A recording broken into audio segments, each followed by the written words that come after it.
자, 오늘은 이사야서 12장 말씀 통해서 하나님이 주시는 음성을 들을 수 있기를 바랍니다. 비교적으로 짧은 내용이지만은 우리에게 많이 생각해 볼 점을 주는 것 같습니다. 12장 말씀을 한번 단락을 구분해 본다면 두 단락으로 1절부터 3절까지 그리고 4절부터 6절까지 이렇게 구분해 볼 수 있지만 사실은 크게 한 단락, 한 가지 내용을 우리에게 이야기하고 있다고 보아도 충분합니다. 이사야가 이 환상을 보고 이 예언의 글을 적을 때 이사야가 어떤 사람인지 하는 것을 알 필요가 있고 이사야서가 도대체 우리에게 어떤 의미를 주는 것인지를 알 필요도 있습니다. 서론에서도 제가 말씀드렸지만은 이사야서는 구약의 복음서라고 이야기합니다. 구약의 복음서. 왜냐하면 심판과 징계의 예언만을 메시지만 전한 것이 아니라 회복과 위로의 구원의 이야기를 하고 있기 때문입니다. 대부분의 구약의 예언자들이 반드시 하나님의 심판과 함께 짧든지 길든지 항상 회복에 대한 이야기는 하고 있습니다. 그렇지만 이사야서가 가장 많이 하나님의 회복에 대해서 좀 더 구체적으로 언급을 하고 있습니다. 그래서 이사야서를 잘 연구해 보면은 그 이사야 안에서 종말에 일어날 하나님의 회복과 위로와 구원이 무엇인지를 알 수 있고 뿐만 아니라 사복음서 안에서 가장 예언서 중에서 많은 인용을 한 것이 이사야서입니다. 이사야서에서 예수 그리스도의 메시아성과 또 메시아가 오실 때 일어날 일들에 대한 인용을 할 때 이사야서의 예언을 가장 많이 인용하면서 종말 때 메시아 오실 때 예수 재림하실 때 이런 일들을 일어날 것이다. 또 메시아 탄생부터 시작해가지고 탄생부터 죽음과 부활과 그리고 성천과 재림까지 거의 대부분의 그 예언적 내용은 이사야서 아니면 시편입니다. 그래서 이사야서는 굉장히 중요한 책이요. 그 가운데서도 하나님이 주시는 구원의 메시지에 대해서 말하고 있기 때문에 복음, 구약의 복음이다 하고 이야기하는 이유가 거기입니다. 오늘 본문의 말씀은 여기서 굉장히 중요하게 보아야 할 것이 그날에 네가 말하기를 했을 때 그날에라는 것은 바로 10장 앞부분에서 하나님께서 포로로 잡혀간 남은 자들을 다시 돌이키실 때, 다시 말해서 어제 10장에서 우리가 말씀을 통해서 배웠지만은 이것은 메시아가 종말적으로 임하게 될 때 메시아가 어떻게 탄생하며 메시아는 어떻게 통치하시며 하나님 나라에서 메시아 나라의 통치의 모습은 평화의 나라이며 모든 창조의 회복이며 그리고 그러할 때 일어나는 일들이 뭐라 그랬죠? 포로들의 귀환이다. 더 이상 북이스라엘과 남유다 그 12지파 간의 분쟁이 없다. 연합된 모습이다. 또 그 이스라엘이 강하게 되어서 주변 나라들을 복속시킬 것이다. 그러면서 대로를 이룰 것이다 하는 이야기를 보면서 그 대로라는 것은 유대인들이 이스라엘 백성들이 돌아오는 길을 위해서 하나님이 아수르와 애굽의 대로를 여는 것이라고 말씀을 드렸어요. 10장의 본문상으로는. 그러나 이사야서 19장 23절부터 25절까지 볼 때는 그 대로를 통해서 유대인들만 돌아오는 것이 아니라 모든 아람 민족들도 회복된다는 이야기를 우리가 또 보았어요. 그러니까 내가 왜 이 이야기를 하느냐. 오늘 본문의 찬양은 포로에서 돌아온 이스라엘 백성들이 하나님께 드리는 감사의 찬양이에요. 구원받은 모든 우리 이방 백성들이 하는 찬양이 아니고 그것이 특별한 의미가 지닌 것은 아니지만은 우리가 인식해 놓을 필요가 있다는 거예요. 아마도 메시아가 재림하실 때, 이 땅에 오실 때 유대인들에게는 재림이란 표현이 아니라 메시아가 처음 오신 거예요. 자기들이 느낄 때에는. 물론 예수님이 오실 때 첫 번째 초림이긴 하지만은 그걸 몰랐지만은 그들은 메시아를 아직도 기다리고 있다는 의미에서 메시아가 오셨을 때 유대인들은 이렇게 찬양할 것이다. 그런데 성경에 보니까 또 그와 비슷한 말세의 하나님 보좌의 앞에서 하나님을 찬양하는 모습을 볼 때 요한계시록에 보면은 거의 모든 보좌 앞에서의 찬양은 전부 이방 백성들, 내 생물, 24장로, 천사 이런 사람들이 하나님을 찬양하는 것을 볼 수가 있습니다. 거기에서 이스라엘 백성이 찬양했다는 소리는 거의 없습니다. 거의가 아니라 하나도 없어요. 그 이유는 난 두 가지로 생각을 합니다. 이사야서는 철저하게 자기 백성의 회복에 대해서 보았던 거예요. 왜냐하면 이사야는 자기 민족을 향하신 하나님의 계획을 보기를 원했기 때문에 그 자기 민족을 향한 구원의 모습을 보면서 거기에 덧붙여서 간간히 열국이 하나님께 돌아오는 이야기를 하고 있는 것뿐입니다. 그 열국들이 이방 민족들이 온 세상 사람들이 주님을 알고 경배하는 모습이 어떤 것인가에 대한 자세히 언급하지 않아요. 요한계시록은 성경 전체 하나님의 나라의 완성에 대해서, 구원의 완성에 대해서 이야기하면서 좀 더 이스라엘 백성 하나에 집중하는 것이 아니라 그 이스라엘 백성을 통한 하나님의 계획이 성취되어지고 마지막에 결국은 모든 족속이 구원받는 하나님의 완전한 계획이 성취될 때 일어나는 일들을 더 노래하고 있기 때문에 이렇게 요한계시록에서의 찬양과 이사야서의 찬양이 차이점이 있다. 그죠? 그것을 나는 오늘 본문을 통해서 많이 느끼게 되었습니다. 그래서 요한계시록의 4장에 보면은 4장 9절부터 10절까지 해서는 네 생물이 하나님께 찬양하는 이야기가 나옵니다. 5장으로 넘어가면 네 생물과 24장로가 보좌와 어린 양을 향해서 새 노래를 부른다. 새 노래를 할 때는 항상 구원받은 자의 감격의 노래를 의미하는 것이거든요. 거기에다가 또 5장에 보면 천사들이 하나님께 찬양하고 그 다음에 넘어가면 모든 피조물이 하나님을 찬양하더라. 사람뿐만 아니라 모든 피조물이 하나님의 구속을 찬양하더라 하는 이야기가 5장에서 흘러나옵니다. 7장으로 넘어가면 남은 자에 대한 힌트가 되는 남은 자의 이야기가 딱 하나 나오는데 그건 유대인의 12지파에서 14만 4천 명이 구원받은 이야기가 나오고 그들이 찬양한 이야기는 하나도 안 나오고 그 뒤에 열방과 모든 족속과 민족과 방언에서 나오는 큰 무리가 하나님을 찬양하는 이야기가 나옵니다. 다시 말해서 이스라엘을 향한 아버지의 계획도 이루어지고 이스라엘을 통해서 열방을 구원하는 하나님의 계획도 완전히 이루어진 그것을 인해서 하나님께 열방이 모든 민족이 모든 큰 무리가 하나님을 찬양하는 이야기가 요한계시록 7장에 나온다는 이야기예요. 시편에서도 역시 많은 하나님의 회복에 대해서 노래하는 부분이 많이 나옵니다. 그 모든 찬양들은 거의 다 이스라엘의 구속에 대한 이야기를 말하고 있습니다. 오늘도 본문을 살펴보면 결국 하나님께서 마지막 때 메시아를 재림하게 하실 때, 그래서 하나님의 나라가 시작되어질 때, 하나님의 통치가 시작되어질 때, 하나님이 다스리는 새로운 하나님의 나라가 시작되어질 때 하나님께서 하실 일들을 이야기했고 특히 이스라엘 백성들이 그때 구원받는 일에 초점을 맞춰서 지금 이야기를 하고 있는 거예요. 그때 이스라엘 백성들이 어떤 고백을 할 것인가, 어떤 감사를 할 것인가, 어떤 찬양을 할 것인가 하는 것이 오늘 1절부터 6절까지의 내용에서 12장 전체에서 말하고 있는 중요한 핵심적인 내용이라고 말할 수가 있습니다. 먼저 1절부터 3절까지 그날에 네가 말하기를 여호와여 주께서 전에는 내게 노하셨으나 이제는 주의 진노가 돌아섰고 또 주께서 나를 안위하시오니 내가 주께 감사하겠나이다 할 것이니라. 보라 하나님은 나의 구원이시라. 내가 신뢰하고 두려움이 없으리니 주 여호와는 나의 힘이시며 나의 노래시며 나의 구원이시니라. 그러므로 너희가 기쁨으로 구원의 우물들에서 물을 기르리로다. 이 첫 번째 부분 하나님께서 주신 새로운 회복과 구원의 날을 기뻐하면서 부르는 구원의 노래입니다. 남은 자들이 이스라엘에 돌아온 남은 자들이 하나님을 찬양하는 모습이에요. 쉽게 표현하면 지금 우리 예루살렘에 있지 않습니까? 그죠? 온 세상에서 동서남북에서 하나님이 유대인을 돌아오게 하셨습니다. 알리야 운동이라고 그랬죠. 알리야는 올라간다는 뜻이라고 그랬어요. 예루살렘 성전에는 항상 올라갑니다. 제일 높은 곳이기 때문에. 그래서 온 사방에서 온 유대인들이 성전을 향하여 올라가게 하기 위해서 하나님이 다시 귀환시킨 사건을 알리야 운동이라고 그러는 거예요. 이 알리야를 통해서 지금 12지파가 다 돌아오고 있어요. 아직도 남아있습니다. 절반은 거의 미국에 남아있어요. 아직. 왜? 돈이 많으니까, 살기 좋으니까, 여기는 위험하니까, 이스라엘은 전쟁 소식도 들리니까 오기 싫은 거예요. 그러나 하나님께서 성경 구절을 통해서 중요한 두 가지를 말하는데 한 가지는 한 사람도 남기지 않고 고토록 끌어들이겠다. 그리고 세상의 모든 재물을 가지고 다 돌아오게 하겠다. 미국에 있는 사람들은 유대인들은 전부 세상의 재물을 다 가진 사람들이거든. 그 사람들이 결국은 미국에서 모든 재물을 가지고 이스라엘에 돌아오지 않을 수 없도록 하나님이 상황을 만들어내실 거라는 이야기. 쉽게 표현하면 마치 유대인이 유럽에서 히틀러에 의해서 완전히 멸절을 당하는 상황, 그래서 다 도망가고 싶은 상황이 만들어지듯이 그런 상황이 만들어질 수도 있다는 해석으로 볼 수 있는 거예요.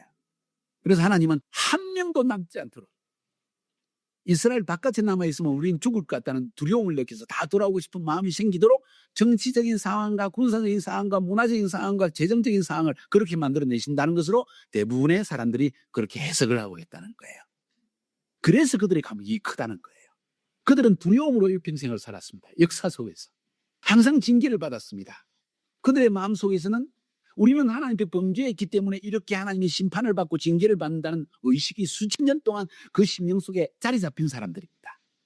그런데 그들이 마지막 결국 홀로코스터와 같은 큰 재앙 속에서 유대인의 환란, 대환란이라고 표현할 때 유대인의 환란입니다. 사실은 그 유대인의 환란을 통해서 이제는 끝났구나, 우리 유대인들의 운명은 끝났구나 하는 그때 하나님이 또 한 번 그들을 불러주셔서 대출애굽과 같은 사건을 다시 한번 일으켜 주신다는 이야기예요. 아수르에서 애굽에서 완전히 끄집어내서 출애굽과 같은 그런 하나님의 대구원을 주신다는 이야기. 그 구원을 맛본 이스라엘 백성들의 찬양의 노래라는 거예요.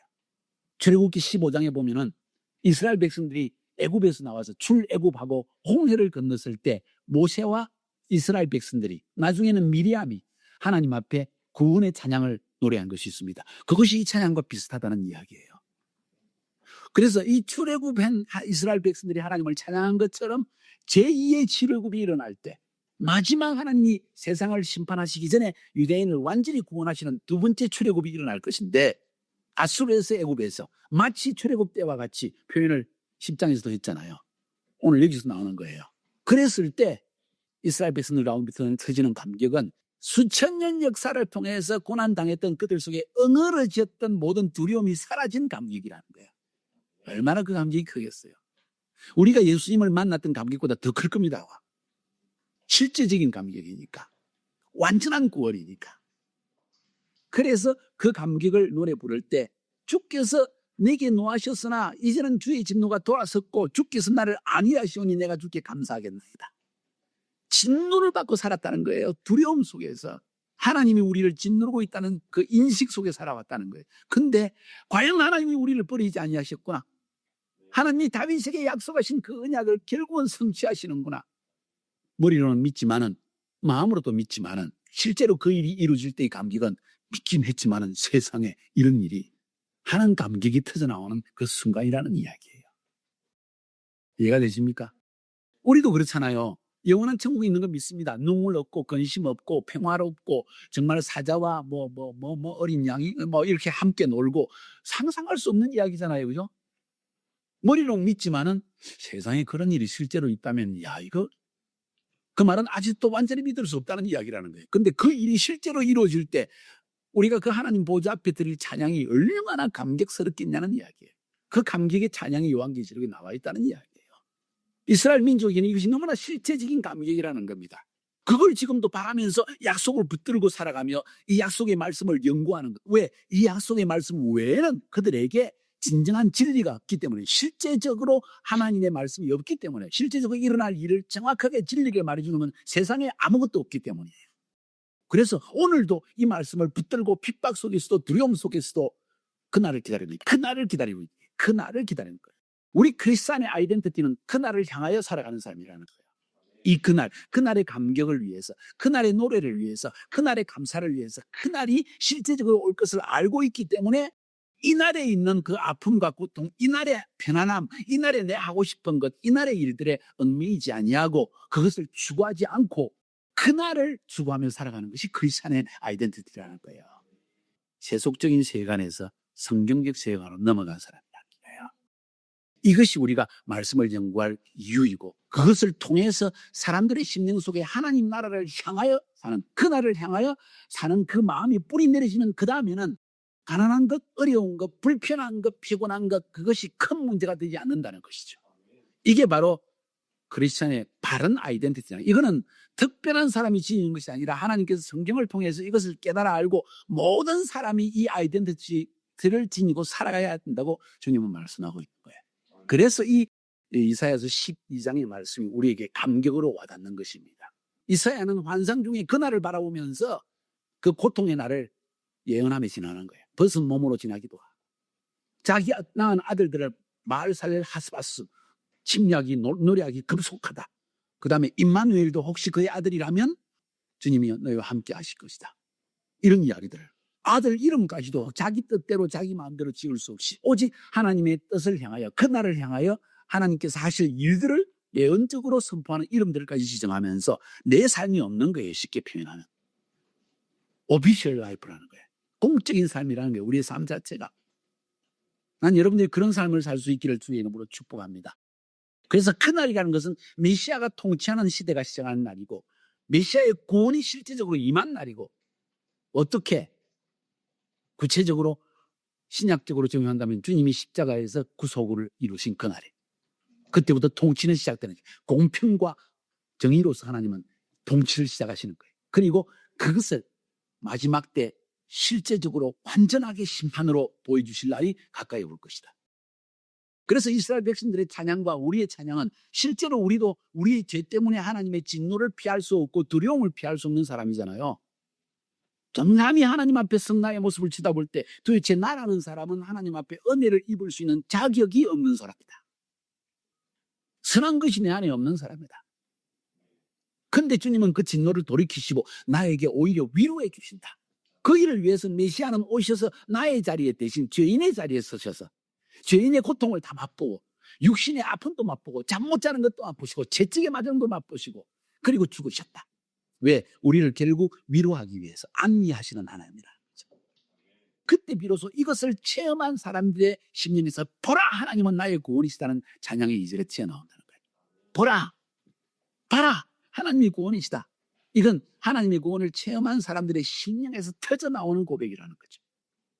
그 순간부터 두려움이 사라집니다. 아직 완전한 하나님의 나라가 임하지는 않았습니다. 그러나 성령으로 말미암아 하나님의 통치가 내 안에 시작되어질 때 두려움은 점점 물러나기 시작합니다. 내 안에서는 이미 완전히 임하시게 될 때 완전히 두려움은 사라집니다. 그래서 성령 충만하라는 이야기가 바로 그 이야기예요. 늘 하나님의 말씀을 통해 충만함을 안에 될 때 주를 잠잠히 신뢰하면서 두려움 없는 인생을 살 수 있고 그리고 그 입술에서 여호와는 나의 힘이시며 나의 노래시며 나의 구원이시다는 찬양이 나의 힘이시여 나의 구원이시여 나의 노래이시다. 그 안에 거하는 자만이 이런 고백을 할 수 있다는 거예요. 그 다음에 3절에서 중요한 내용은 그러므로 너희가 기쁨으로 구원의 우물들에서 물을 기르리로다. 저는 이 말씀을 묵상하면서 느끼는 것이 하나님은 우리에게 구원의 우물 메시아를 예비해 놓았습니다. 믿음으로 그분이 행하신 모든 축복 우리는 받을 수 있습니다. 그러나 자동적으로 임하는 것은 난 아니라고 생각해요. 믿음으로 적용시킬 때 믿음으로 잠잠히 신뢰할 때 그러잖아요. 여러분이 예수 믿지만은 믿는 순간에 축복만 임하고 저주는 사라졌습니까? 두려움도 사라졌나요? 아직도 근심하고 있잖아. 아직 두려워하고 있잖아. 왜? 구원의 우물은 있는데 생수를 길어내는 것은 우리의 책임이라는 거예요. 그때 수많은 사람들이 구원의 우물에서 생수를 막 길어낼 것입니다. 근데 어떤 사람은 믿음으로 적용시키지 못해서 생수를 맛보지도 못하는 사람도 있을 것이라는 거. 잠깐 하나님이 은혜로 주시는 처음 만났을 때의 기쁨의 우물은 맛보지만은 시간이 지나가면서 그걸 잊어버리고 생수의 우물은 생수는 있는데 그 우물을 길어내지 못하는 사람도 있을 것이라는 거예요. 생수의 우물을 길어내는 것은 우리의 책임입니다, 여러분. 철저하게 믿음으로 적용시키는 자가 하나님의 약속의 말씀을 붙들고 믿음으로 적용시키는 자가 그 생수를 여러분 삶 가운데 맛볼 것이라는 것이 저는 오늘 본문을 통해서 깨닫는 것입니다. 생수의 근원인 우물이 누구입니까? 예수 그리스도십니다. 수많은 사람들이 예수 믿지만 그 생수의 근원에서 생수를 맛보지 못하는 사람이 있다는 현실을 알아야 돼요. 난 여러분들이 생수의 우물에서 생수를 끄집어내는 여러분이 되기를 바랍니다. 천국은 침노하는 자의 것이다 하고 말한 것처럼 생수의 우물을 끄집어내는 것, 천국에 들어가서 침노해서 하나님이 축복을 끄집어오는 사람과 같은 것이라는 거예요. 난 여러분이 그런 인생을 살 수 있기를 바랍니다. 내 안에 떠오르는 부정적인 생각, 내 환경에서 다가오는 모든 위협, 세상에 다가오는 모든 유혹, 템테이션 이런 것이 나를 그냥 턱 던져버리면 생수는 나에게 사라져버린 거예요. 계속해서 갈증만 일어난다는 겁니다. 적극적으로 생수의 우물을 찾아가야 되고 그 생수를 찾아내서 그 안에서 깊은 두레박을 던져서 그 안에서 우물을 끄집어내서 내가 벌컥벌컥 마실 때 그때 감격이 임하는 것이라는 거야. 이런 인생을 살 수 있기를 바랍니다. 누군가 나를 위해서 뭔가 해줄 것이라고 착각하지 마세요. 하나님도 그러지 않으십니다. 내게 오라고 말씀하시는 거예요. 내가 문은 두드리고 있는데 문을 여는 자는 너라는 거예요. 요한계시록에서. 그렇잖아요. 근데 수많은 사람들이 나에게 주어진 자유의지, 내가 스스로 하나님을 붙들 수 있는 그 의지성을 그냥 하나님 알아서 하세요. 아니라는 거죠. 오늘 성경이 우리에게 말하고 있는 것은 구원의 우물에서 물을 길어내라는 겁니다.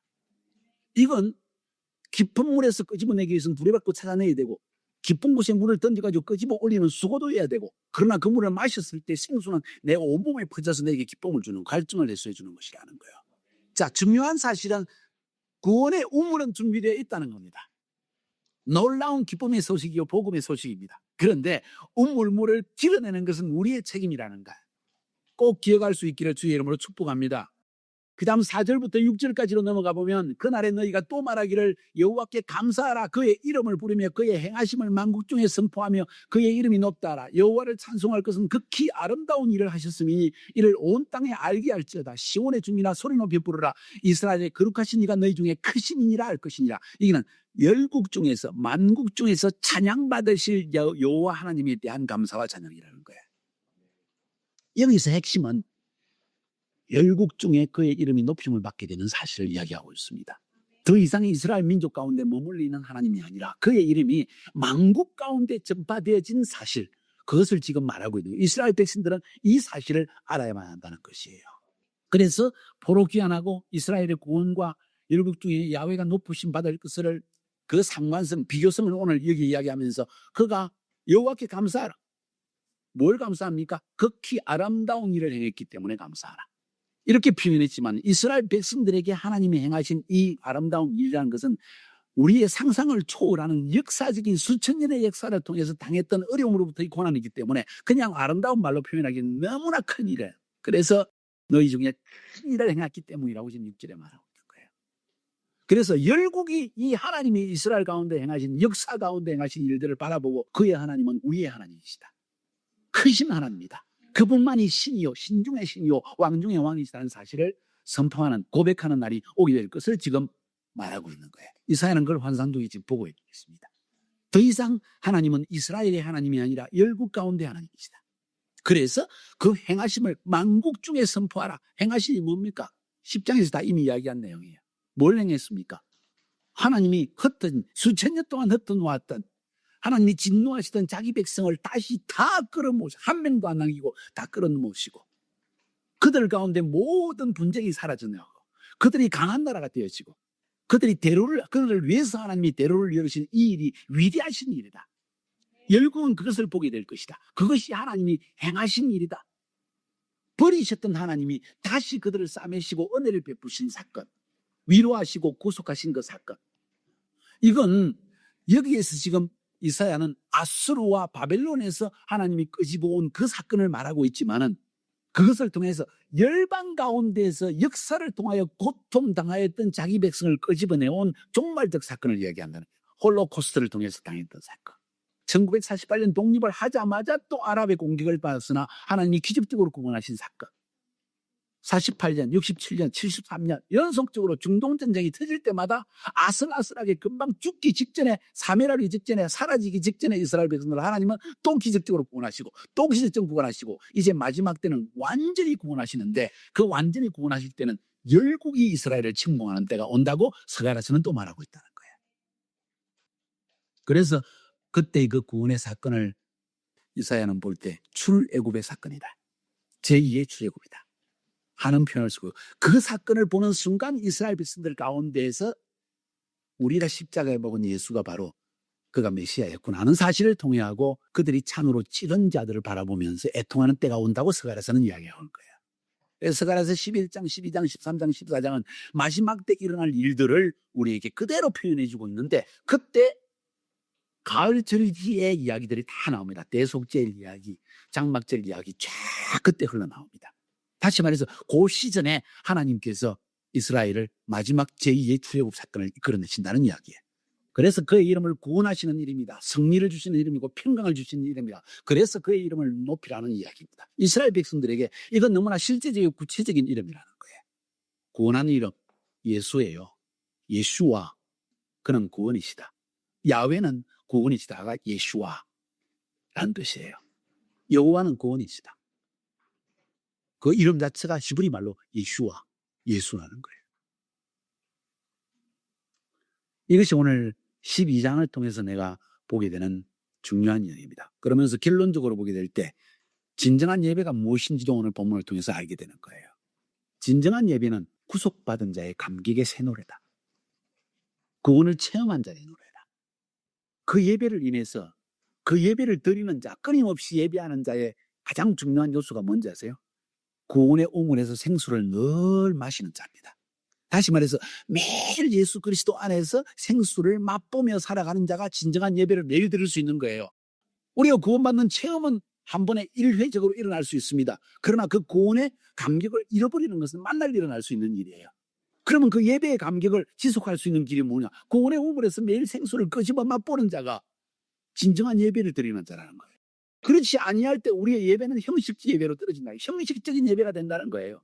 아무리 아름다운 찬양을 드려도 소용없습니다. 말씀을 배워도 소용없습니다. 그 말씀을 내 삶에 적용시키고 또 믿음으로 그것을 주님을 잠잠히 신뢰하며 나아갈 때 생수를 맛보게 되고 그 생수가 내 안에서 체험되어질 때 또 한 번 예배의 감격이 튀어나온다는 거예요.